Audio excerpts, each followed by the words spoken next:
Ladies and gentlemen, thank you for joining the channel. Thank you for watching my videos. Just a quick one. This is quite a long video. It's about 30 minutes long.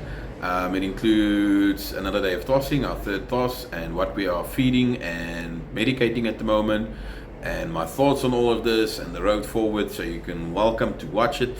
But if you want to skip to the my list of top pigeon fanciers in South Africa, my South African team representative for South Africa, the best pigeon fanciers in the country, in my opinion, you can skip to around 12 minutes. Okay, ladies and gentlemen, so as the plan was from the beginning, we are now tossing every day. This is at my workplace in the opposite direction of the line of flight. So we are gonna actually now toss the birds here during the week. This is also about 26 kilometers from our house, but this is now in the opposite direction. It's their second toss. So we'll see what they do today. It's not too far, although it's in the wrong direction. And the only problem that they might encounter is we do have the mountain there at home, so if they don't straighten up, they're going to have to make a choice when they get to the mountain. Either go left towards Johannesburg or go right towards home. But we'll see how they do. So yeah, let's open them up and see.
If they're all at home. Okay, everyone, just want to show you guys. So the birds was tossed this morning at my workplace in the opposite direction of flight. So this is the same road that I might have taken, but what I want to show you is that I'm wondering about the mountain you see in front. Is an obstacle they had to navigate. So if they were clever, they were going to go right on the right side and then over the smallest part of the mountain home. If they weren't so clever, they flew right into this mountain, and as we know, pigeons don't fly over mountains, or far as I know. Then they had to make a decision. Either they're going to go left. If they went left, they would have gone to Joburg and a long way home. If they turned right, they would have gone home. So I believe they took the road on that side if they were clever. But we're nearly home, and we're going to see who's there and who's not. Good evening, everyone. Once again, thank you. Yes, we've tossed the birds now today from work, as I just said. That's more or less the same distance as the day before yesterday, although it's in the opposite direction of which we do fly. I was a little bit nervous about that, but not too much. It was a little bit better than the first toss we gave. Obviously, I wasn't at home to see the birds come home and to see how they trap and how fast they flew. I don't have the electronic rings on quite yet. I don't like losing them too much. So that's why I haven't done it yet. But when I came home, it seems to me that the pigeons were, they were all in the loft, number one. They seemed in good health and good spirit. And I think they kept together nicely. I was a little bit scared, as you saw in that short clip on my way back, the route that the pigeons can take on that particular route is the mountain that's in their way. And whenever a pigeon hits a mountain, it has to make a decision either to go left or right. It will never, in my opinion or in my experience, go over a mountain. It will go around the mountain. So if it goes left, it goes the wrong way, and it will either get lost or take a hell of a detour before it manages to circle around to get home. They might have done that. I don't know that for a fact because I wasn't here to see. Or they went right and they went towards home. This morning when we liberated them, they did circle quite a few times. You could see they were not used to being tossed in that, they're not used to being tossed at all at the moment, but they did circle a few times, kept together, and before they actually decided on a direction and they shot home. But yeah, the confidence is slowly building. I'm quietly confident. At least we are now on the second toss already. We're on the second toss already, so it seems to be, we're getting traction, we're getting momentum. I'm excited to get the distance, but I'm not going to do it too quickly. They will be going back to the same spot tomorrow at my workplace. It makes just logistically sense. I don't have time to take them anywhere else on the right direction. I can only take them to work. It's the only way I can toss them. I have a full-time job I work from 7 until 5 in the afternoon, so it's very difficult for me to toss them anywhere else other than weekends. The weekend we'll go a little bit further. We'll go towards Carltonville this weekend and try and have about a 50-kilometer toss twice. And then as of next week, we're going to start, if they come nicely with the 50-kilometer tosses, we're going to start jumping them to a 60, 80, and 100. And then we should actually be ready for the mock race. We might make it for the mock race. If not the mock race, we'll definitely be ready for the first sprint. So yes, quite looking forward to the times ahead. Just a quick one. As of tomorrow, we will be starting treating malaria. My treatment of choice, Primaquin from MedPet. I used to give Merquin pre-COVID days, but I can't seem to find any. No one can tell me if it's still on the market or not. Seems like they withdrew that product from the market, but Primaquin, also a good product. I feel it's important to treat malaria thoroughly before we start racing. There were and there are still some mosquitoes in the area, especially after the late wet weather we had in April, and it's quite hot now again.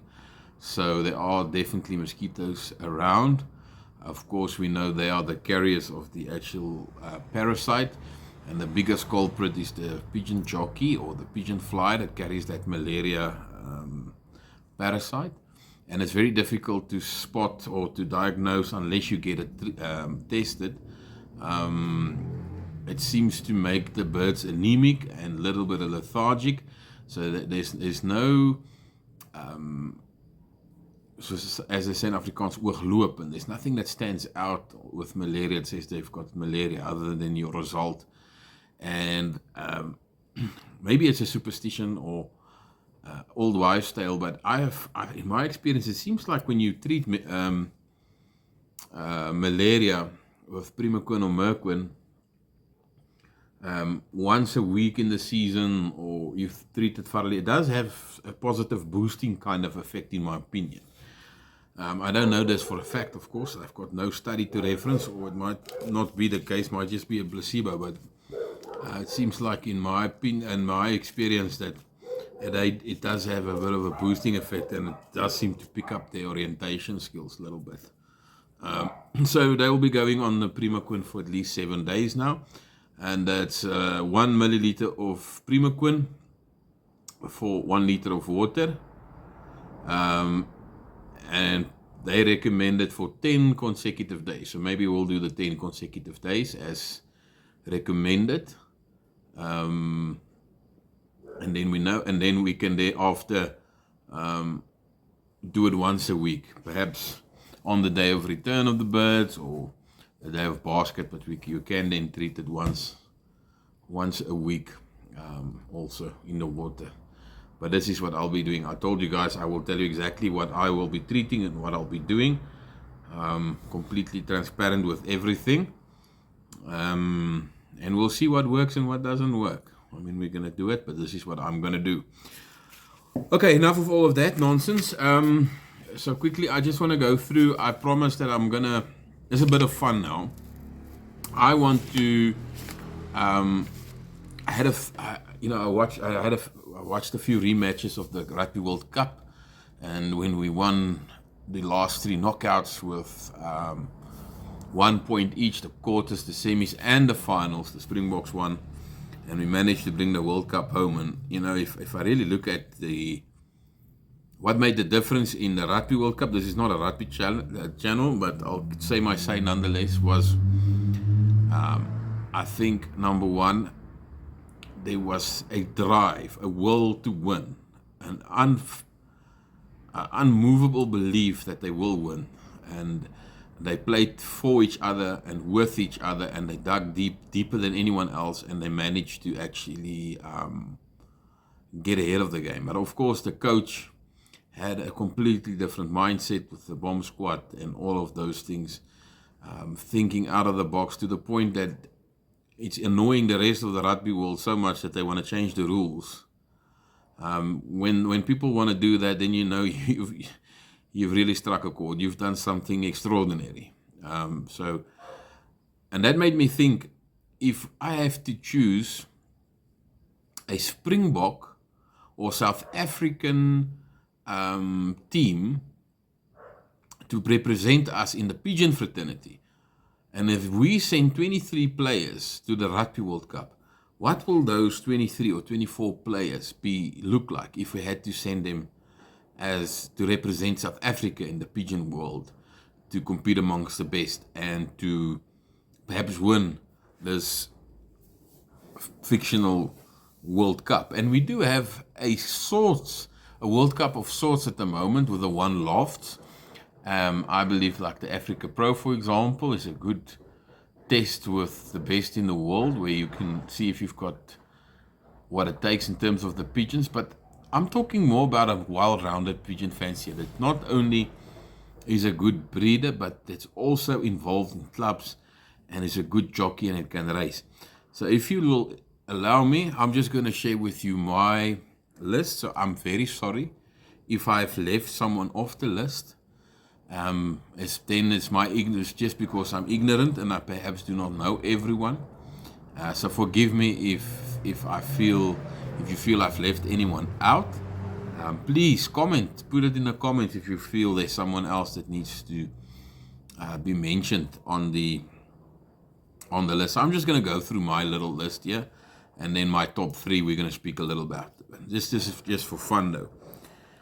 Before we start, I've got a few special mentions that I have to mention. I think in our own union, I have to mention Uncle Tommy de Toy, who is an expert long-distance pigeon fancier, has been a member of the WRRPA for such a long time, and such a gentleman, such a good person. Recently, he lost his wife, and our prayers is with him. But in terms of the pigeon game, he is a master of the long distance. Unfortunately, it's a dying art. I don't think anyone has ever won the long distance point as many times as he does. And everyone who is anyone knows, when the distance comes and the races become hard, Uncle Tommy is the front man, and he's impossible to beat. He's just got such good pigeons and such good methods. Such a gentleman when you go there. Always welcome, and he's got such a kind demeanor about him. Then also, I want to mention Deep Laagte Lofts.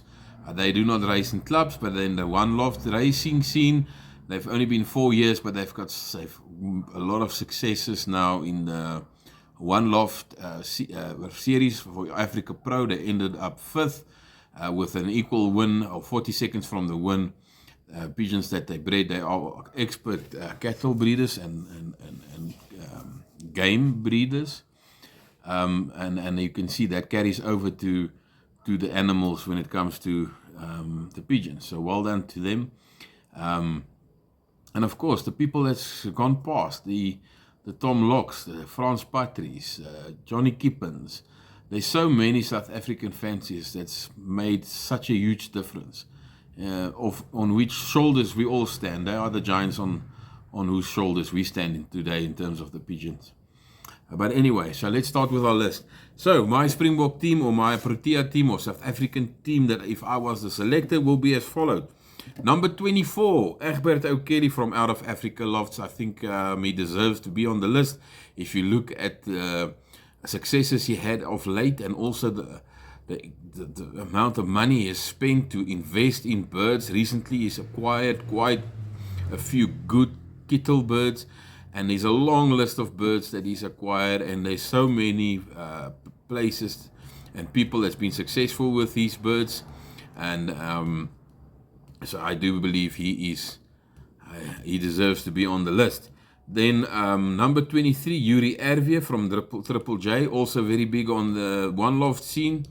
You will see his name pop up everywhere on the One Lofts, and he deserves to be as well. Same with Lex Webster, which is my number 22.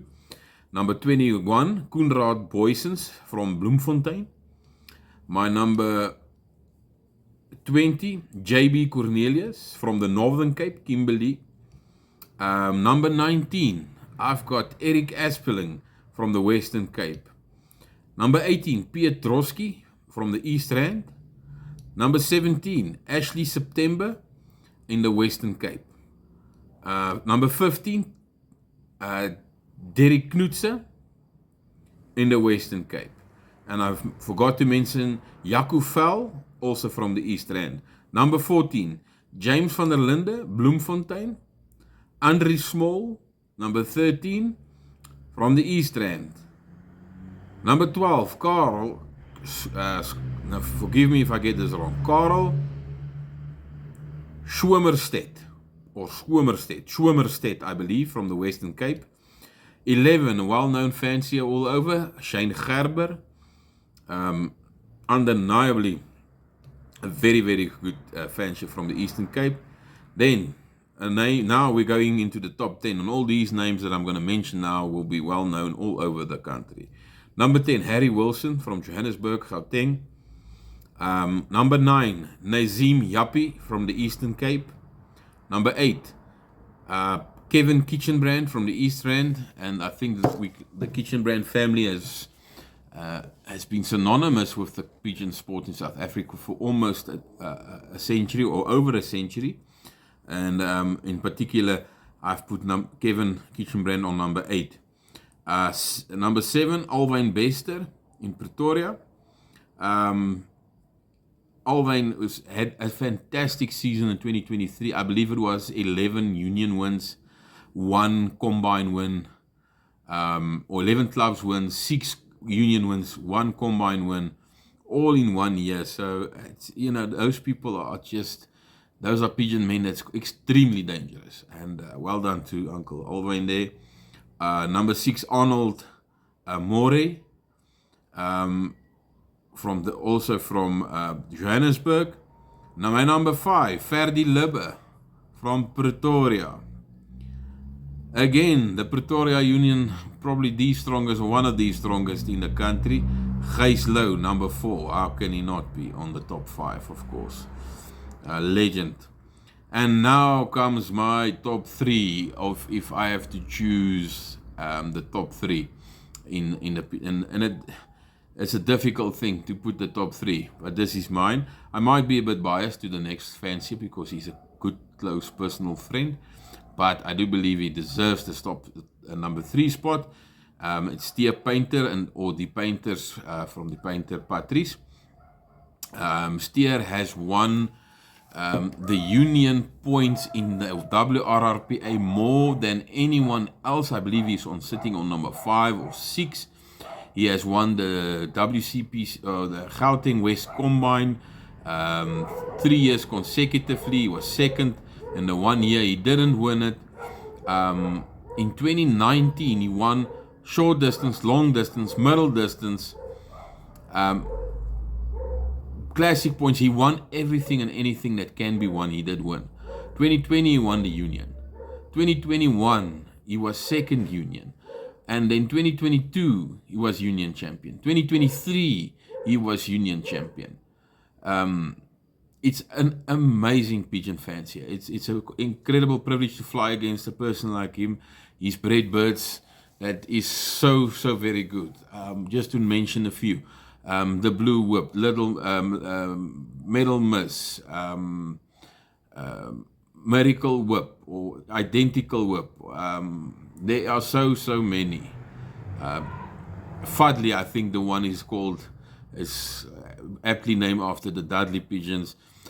Multi-union winners, gold medal winners, silver medal winners. And he's one of those fanciers, and I can honestly say there's probably more than 500 people that he's helping at the moment. People that phone him all day, every day for help and advice on the pigeons. And whenever I'm with him and he gets those many phone calls, I must be honest, never ever have I sit there. He'll answer the phone and he's like, oh, I don't want to deal with this guy. He's always enthusiastically answering the phone and giving people good advice. For those who's willing to listen. So, and he always gives his advice for free, and very good fancier, and that's why I believe he deserves number 3 on the list. Not to mention that he's been such a successful fancier on club and union level, but he's also had many successes in the one loft scene. We know the painters also have a $1 million win under the belt. I believe it was 2001 or somewhere around there. The third South African $1 million that was hosted in South Africa was won by Dominic Painter. So his father. So the painters, number 3. Then we're going to number 2. Someone that I've only met once, but I've got a huge ton of respect for. It cannot be anyone else other than Derek Streek from Kimberley in the Northern Cape. I know for a fact that he absolutely dominated and decimated the Northern Cape pigeon scene, dominated to an extent that hasn't been seen since. He has multiple federation wins, average wins, club wins. I don't even think he knows how many he's got. I think it's immeasurable at this point to count all of those. Not to forget that he also has such a good track record on the one loft racing season.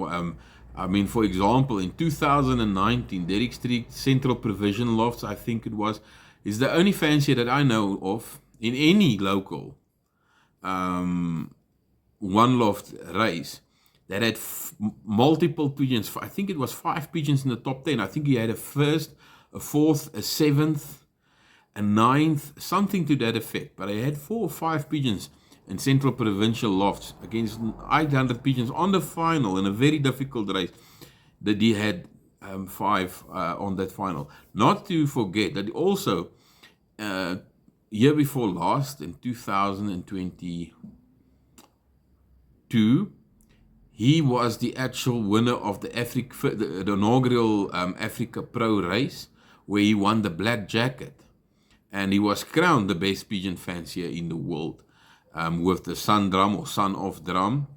And so he's so multifaceted, talented person. Fantastic business person. He's got a diamond pigeon stud over there in Kimberley. He's made multiple videos and had multiple seminars with the pigeons. Things that I still watch to this day. I love watching the old Op die Punt Af, or the how to select the eggs, or how to select on the throat. And he's no stranger to competitive sports himself. He was a professional cyclist in his day, a very good one. I think it was called the Rapport cycle races or something like before my time, but anyway, he was a professional cyclist, and he's a hunter and a fisherman, so he's an outdoorsman. So he's one of those multifaceted, talented people. Very intelligent, and I think he very much deserves his place on the top 2 on this list, and he could just as well have been top 1. I mean, how do you pick between these 2 that I'm mentioning, or these 3 that I'm mentioning now? So Derek, I put you as my number 2 on my list of representative for South Africa. And then we get to number 1. I just think it can at this stage not be denied, or that it can be anyone other than Uncle Barney Deetlefs from Deetlefs and the Pre-Lofts. I think what they have achieved with the pigeons in recent years is so remarkable. It's amazing. I mean, look at the pigeons that is bred. I'm just trying to look at a few here. I've made a few notes. Barney has been racing since 1979. That's longer than I've been alive. They've bred that very famous bunny, the Millie cock that won 5 races and it had an equal win to another. Then that same cock bred so many winners once they mixed it with the Turbo Toms from Alwyn Bester. They are the current reigning champions of the Africa Pro Black Jacket winners.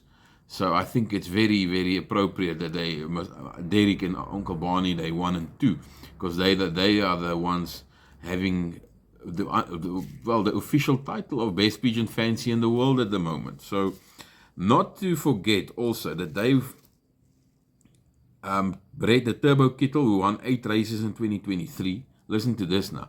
6 gold medal winners. It was the Sanpo best pigeon.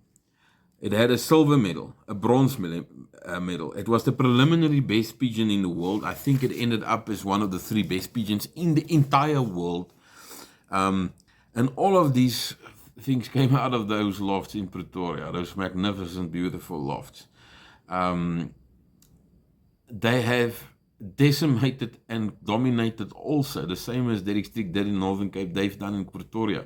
They fly in the prestigious Crusaders Club, I believe, and I mean, that is the union. I mean, the people that can fly pigeons all seem to go and flock together, and they go and sit and they live there. And they absolutely destroyed them, and they dominated them to a big degree. So therefore, there is my list of representatives. If I have to choose a Springbok team or a South African team to represent the pigeon fraternity. So yeah, I was within a joke asked by someone today, where will I rate myself on this list? And I say, well, if you compare it to the Springboks, I will be the guy that punched the tickets at the gate, or maybe watch the cars outside, the car watch, or if I'm very good, perhaps I can be the one that's cutting the oranges at halftime. So I'm can't even be mentioned anywhere close to any of these people. These are my idols in the sport, and I wish them all the best of luck in 2024, and we will be watching them closely. So there you go. There's my pick for the Springbok team of the pigeon fraternity in South Africa. If I've left anyone out, I got cut off, the battery died on me, so if I left anyone out on the list, I do apologize, but add those names into the comment section and tell me who do you think I need to add a list. Maybe we'll review the list and make another list at some point. I'm sorry if this video was a bit long-winded and so on.